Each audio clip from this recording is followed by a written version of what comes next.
بسم اللہ الرحمن الرحیم الحمدللہ رب العالمین اللہم صلی وسلم وبارک علی من نسبہ سیدنا و مولانا محمد احمد حامد محمود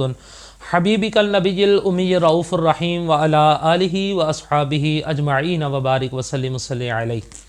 معزز سامعین کرام، السلام علیکم ورحمۃ اللہ وبرکاتہ۔ آج ہم آپ کے سامنے سورہ یونس کی ایک آیت کا ایک حصہ لے کر حاضر ہوئے ہیں۔ یہ وہ آیت ہے کہ اس آیت کے اندر اللہ رب العزت نے اتنے زیادہ خزانے رکھے ہیں کہ اگر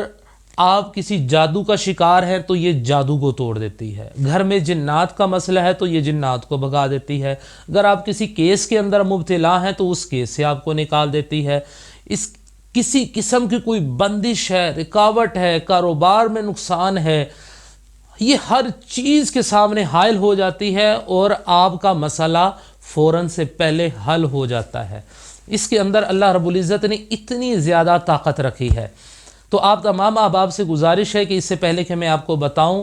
آپ تمام احباب سے گزارش ہے کہ جنہوں نے ابھی تک ہمارا channel Qadri production official channel اس کو سبسکرائب نہیں کیا، وہ اس کو دیکھتے ہوئے اس کو سبسکرائب بھی کریں اور بیل آئیکن کے بٹن کو ضرور دبائیں اور لائک کے بٹن کو دبانا مت بھولیے گا۔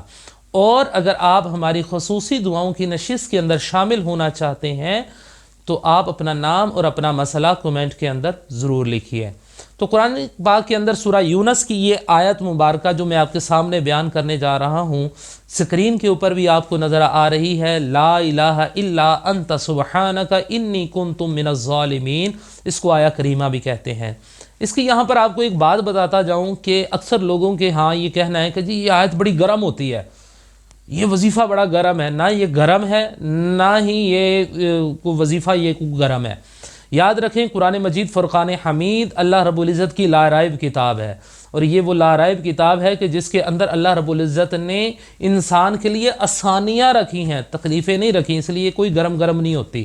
تو آیت کریمہ جو ہے اس کو آپ نے لا تعداد پڑھنا ہے، کھلا پڑھنا ہے، کوئی 1.25 لاکھ نہیں پڑھنا، کوئی 25,000 نہیں پڑھنا، کوئی اس طرح نہیں پڑھنا۔ اس کو بس اللہ پر توکل رکھ کر آپ نے اس کو بس لا الہ الا انت سبحانک انی کنت من الظالمین، لا الہ الا انت سبحانک انی کنت من الظالمین، حضرت یونس علیہ السلام کی یہ دعا، اس کو آپ نے کثرت سے پڑھنا ہے۔ جب آپ اس کو کثرت سے پڑھنا شروع کر دیں گے، ابھی چند دن ہی آپ اس کو پڑھیں گے تو آپ کی مشکل اتنی بھی بڑی ہو وہ مشکل ختم ہو جائے گی۔ یاد رکھیں آپ اپنی مشکل کو